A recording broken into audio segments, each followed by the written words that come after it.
Guys, it's finally here. My Conceal Master storage box. Shout out OneTigris for sending this to me. Let's check this thing out.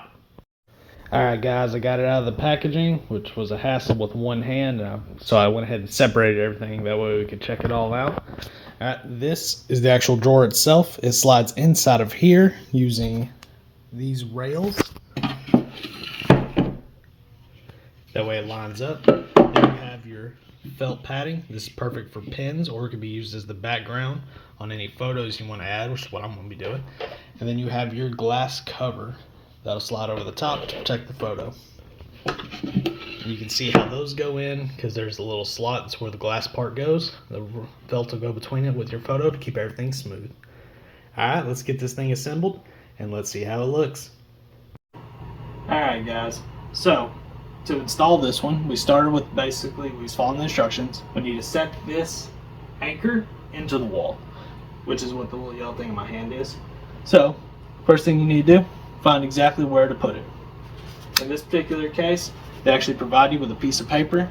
I used it to line it up, and then I used Stanley level to make sure that it lined up to the one beside it. Once I'd done that, I used a 1/4-inch drill bit to actually drill it inside. Let me show you real quick that one. I took this 1/4-inch drill bit, I used it along with my Milwaukee drill to drill a 1/4-inch hole. I then took this and pushed it in. I had different ones for this one. This one was a little damaged when it arrived, but they send extras in the hardware pack.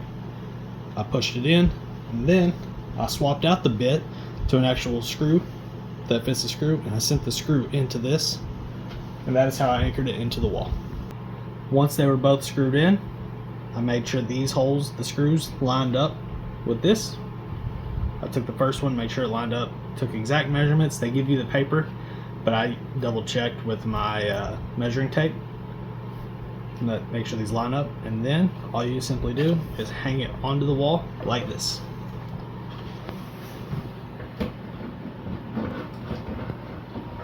Line the first one up. The second one should drop in place and secured. I got the box installed, I got the screws hanging, and I got it to hang off the edge. Now, pay close attention. This paper is really good, but mine was actually off by 1/8 of an inch. So when you go put your screws in, double check with your own tape measure. That way you can get it up there. I went ahead and did the laser level and found the studs in the wall. I recommend putting a stud in the wall because it is kind of a heavier box. So if you can hit one of the studs, that helps. And then of course, make sure you got it level.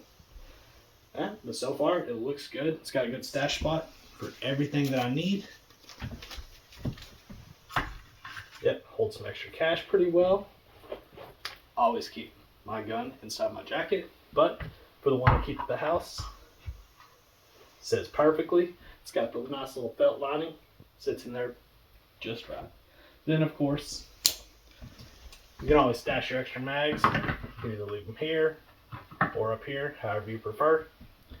Then once you've got your box set up the way you like, I went down to Walgreens, printed off a photo for me and the wife, since this one's going in the bedroom.